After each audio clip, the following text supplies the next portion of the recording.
খবর নিয়ে দেখলাম সুস্থ সবল ভালো একজন মানুষ যে কিনা বাংলা বুঝে না, তবে ইংলিশ ভাষায় সে পারদর্শী। হঠাৎ করেই অচেনা দেশের অচিন বন্ধু ঢাকা বিমানবন্দর স্টেশনে এসে উপস্থিত। আশেপাশে মানুষের মতো আমি নিজেও অবাক হলাম। হঠাৎ করেই বিদেশির আগমন, তাও আবার ফ্লোরে শুয়ে আছে। দৃশ্যটা দেখে অনেকটাই হতভম্ব হয়ে গেলাম। খবর নিয়ে দেখলাম সুস্থ সবল ভালো একজন মানুষ যে কিনা বাংলা বুঝে না, তবে ইংলিশ ভাষায় সে পারদর্শী। মুহূর্তেই দেখলাম ট্রেনের টিকিটও তার পকেটে কাটা, প্রচুর বাংলাদেশি অর্থ তার সাথে আছে। 4 থেকে 5টি লাগেজের মধ্যে এমন ভাবে শুয়ে আছে যেন একটা লাগেজও চুরি করতে না পারে কোনো চোর চক্র।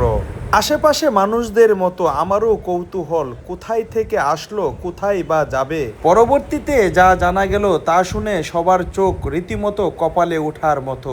তার বাবা বাংলাদেশি আর তার মা সুদানি। সুদান দেশেই তার জন্ম, ওইখান থেকেই পারিবারিক সূত্র ধরে এই বাংলাদেশে আসা। কিছুদিন আগে তার বাবা মারা যাওয়ায় সে বাংলাদেশের সাথে সম্পর্ক স্থাপনের জন্য বাবার পৈতৃক ভিটায় তার অবস্থান সুদৃঢ় করার জন্য বাংলাদেশে আসা। চরম আগ্রহের শেষ বিন্দুতে গিয়ে জানা যায় ওনার বাবার বাড়ি লালমনিরহাট, আর ওইখানেই উনি শেষ গন্তব্য খুঁজে নিয়েছেন। লালমনিরহাট এক্সপ্রেসের দীর্ঘ অপেক্ষার জন্য উনি ফ্লোরেই শুয়ে পড়েছেন। ঘুম ঘুম চোখে কিছুক্ষণ পরপরই টিকিট এবং ঘড়ির টাইম মিলিয়ে নিচ্ছেন।